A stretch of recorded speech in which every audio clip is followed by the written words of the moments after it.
എന്തിനാണ് അള്ളാഹു കുറച്ചാൾക്ക് പണം കൊടുത്ത് കുറച്ചാൾക്ക് പണം കൊടുക്കാത്തത്? അള്ളാഹ്ക്ക് ഇപ്പൊ പണത്തോട് വലിയ ഇഷ്ടമുണ്ടോ? ഇല്ല. അള്ളാഹിന്റെ ഇഷ്ടത്തിന്റെ അടയാളാണോ ഒരാളുടെ ബിസിനസ്സിൽ ബർക്കത്ത് കിട്ടുന്നത്? അല്ല അല്ല അല്ല. അങ്ങനെയെങ്കിൽ എങ്ങനെ ഫിറൗൻ പണക്കാരനായത്, കാറൂൻ പണക്കാരനായത്, എങ്ങനെ അബൂജഹൽ കോടീശ്വരനായത്? അള്ളാഹിന്റെ ഇഷ്ടാനിഷ്ടത്തിന്റെ മാനദണ്ഡമൊന്നും അല്ല സമ്പത്ത്. ഇഷ്ടമില്ലാത്തവർക്കും ഇഷ്ടമുള്ളവർക്കൊക്കെ സമ്പത്ത് കൊടുക്കും. പാവപ്പെട്ട നബിമാരില്ലേ? ഉണ്ട്. തിന്നാനില്ലാത്തത് കൊണ്ട് വഫാത്തായ നബിമാരില്ലേ? ഉണ്ട്. പണക്കാരായ നബിമാരില്ലേ? ഉണ്ടല്ലോ. സുലൈമാൻ നബി അലൈഹി സ്വലാമില്ലേ?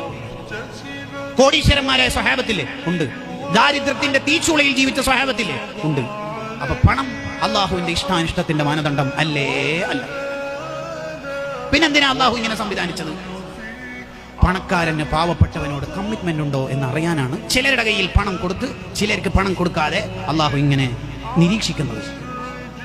ലിയബ്ലുവക്കും അയ്യുക്കും അഹ്സനു അമല. എങ്ങനെയുണ്ട് നിന്റെ പണം കയ്യിലെത്തുമ്പോൾ? നിന്റെ മനസ്സും